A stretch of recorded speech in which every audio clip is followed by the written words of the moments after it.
Hey, good afternoon. You know, the fact that I'm sitting in my office lately, now walking outside, tells you a bit about the weather that we've had. Today's a very special day. Today's the Yartzeit of Rebbetzin Chaya Mushka Schneerson of blessed memory, the Lubavitch Rebbe's wife. And although I did not know her well, our eldest daughter Mushki is named for her, and so are tens of thousands of Chaya Mushkas all over the world. And when I say I did not know her well, I say that only because the Rebbetzin was extremely humble and very, I wouldn't say shy, but always under the radar. She never wanted to be in the limelight, although she was the Rebbe's wife and everyone wanted to speak to her or see her. The Rebbetzin always took a step back. And although she was a woman of tremendous character and nobility and kindness and empathy, she was very humble. And in fact, one time, there were chassidim that were, she would always hide and run from her car and that no one should see her. One time, the chassidim were following her, they wanted to see her, and the Rebbetzin ran and she tripped and she broke her ankle. And that leads me to the fact that we have a lady in our community, a remarkable woman, who was the Rebbetzin physical therapist for 7 years after she broke her ankle. She always speaks to me about the character, the twinkle in her eye, the intellect, the kindness, but most importantly, the empathy that the Rebbetzin had. May this day of her Yartzeit be a blessing for all of us and teach us about empathy. And that leads me to this week's Torah portion. We read a remarkable law. As I told you yesterday, the portion of Mishpatim speaks not so much about the laws between God and man, but between man and man. And one of the laws the Torah tells us, and the Torah tells us in a remarkable way.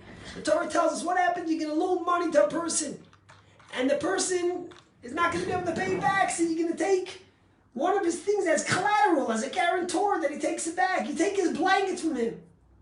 Tells you the Torah that you have to give it to him back at night.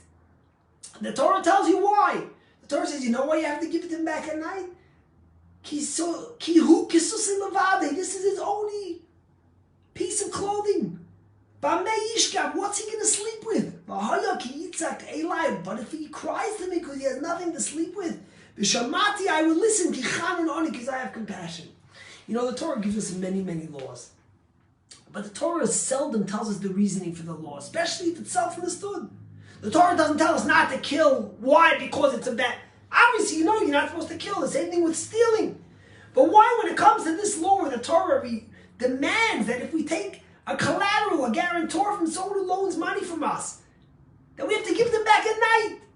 And their answer is a very powerful and moving one, but something that could teach us something about our lives, about our marriages, about society, and I think what we need in a tremendous way. You see, the Torah is not speaking in a legal matter here. The Torah is asking us to go deeper than the legal letter of the law. Because if it comes to the legal letter of the law, the guy's going to say, I don't understand. This guy didn't ask me for a gift. He asked me for a loan. I gave him the loan. I was kind. Of course I took a collateral. You know why I took a collateral? To pressure him to give it back because he wasn't giving it back. So by me giving it to him back every night and him having it to sleep with, there's going to be no pressure on him to give it back. So the guy has a valid point. He says, what are you telling me to give it back to the person to sleep with? The whole point I took it is to put pressure on him that he should give me back his loan. He wasn't asking for charity. Tells us the Torah. When it comes to the letter of the law, you might be right. But I'm asking you to dig a little deeper, to have empathy, to hear his cry. This man's going to sleep on the floor. He has no mattress. He has no blanket, nothing. He's going to be cold, shivering. When he cries to me, he's not going to say, listen, I don't owe him the money. Of course he knows he owes the money, and of course he has to repay. But he says, why should I sleep cold and the other one warm? Why can't I have something to come from me to keep me warm at night? Says the Torah, I'm giving you a reasoning because I want to teach you about empathy. That you can't always be stuck on only the letter of the law. Because the letter of the law, without the empathy that comes with it, could destroy a society. God hears the cry. You know, there's a famous story of Yisrael Salanter, who was the founder of the Muslim movement. He says, you know why? When it comes to an egg, you see one blood spot on an egg, You throw out the whole egg, it's not kosher. But if you have money and there might be blood on the money, which means there might be someone who was was hurt and in pain from the money you made, we're okay with it. Think about sometimes in your marriage. Think about in society. No, I'm right. The law is with me. Sometimes the law is with you. But the Torah calls on us to think beyond it, to see the bigger scope. You can't only see the law without the empathy that comes with it. Empathy is something the Torah always speaks about. We say Hashem Kil Rachum. God is a compassionate one. Chanan Barachum. He has empathy. And that's what he teaches us to have. That's one of the attributes of a Jew. To have empathy for others.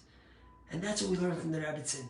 She might have been humble. She might have been someone who didn't want the limelight. But she taught us to be empathetic to others, to care, to listen, to see beyond what you see on the surface. May Hashem give us that in our marriages, in our lives, with our children, with our spouses, with our workers, with our co-workers, with our bosses. We should have that empathy and learn that this is something we need so much in order to be proper Jews and to follow the Torah.